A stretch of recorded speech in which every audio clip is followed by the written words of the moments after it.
नमस्कार दोस्तों। मोर मुकुट वाले का जादू। एक ट्रेन के कोच में कुछ लोग भजन गा रहे थे। वहीं पास ही बैठी एक मुस्लिम महिला भजन के कारण अपने दोनों कानों पर हाथ रखे बैठी थी। मैंने देखा कि यह महिला भजन सुनकर अपने दोनों कानों पर हाथ रखे बैठी हैं। मुझे यह जानने की जिज्ञासा थी कि आखिर वह ऐसा क्यों कर रही हैं। जैसे ही ट्रेन का अंतिम स्टेशन आया तो सभी एक एक करके उतरने लगे, पर वह महिला वहीं बैठी रही। वह सोच रही थी कि सबसे बाद में उतरूंगी।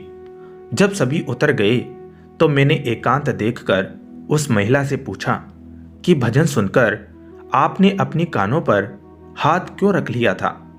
महिला बोली, बाबा, ये लोग बहुत शोर मचा रहे थे और मुझे शोर बिल्कुल पसंद नहीं है। मैंने कहा, नहीं, आपके चेहरे का भाव तो उस समय कुछ और कह रहा था।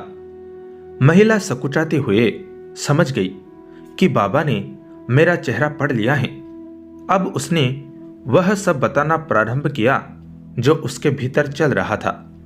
महिला ने बताया, बाबा, असल बात यह है कि मैंने बचपन से जितनी खुदा की इबादत की उससे कहीं अधिक तुम्हारे इस मोर मुकुट वाले के किस्से सुने हैं।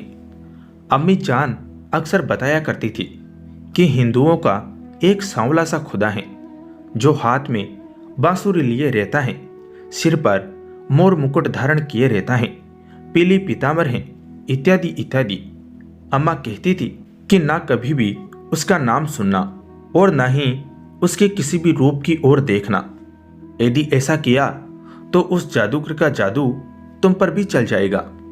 उन्होंने मुझे बहुत से उदाहरण भी दिए हैं, जैसे रसखान जी, कबीर बाबा, ताज बेगम, वाजिद अली शाह, अमीर खुसरो, साल बेग, बादशाह अकबर आदि। बहुत लंबी लिस्ट है। यदि सबके नाम बताने बैठी तो शाम हो जाएगी। इन सब पर उस मोर मुकुट वाले का जादू सिर चढ़कर बोला है। बस इसी डर से कि कहीं उसके नाम का भजन सुनकर मैं भी बावली ना हो जाऊं, इसलिए मैंने कानों पर हाथ रख लिए थे। अच्छा बाबा, चलती हूं, पहले ही बहुत देर हो गई है।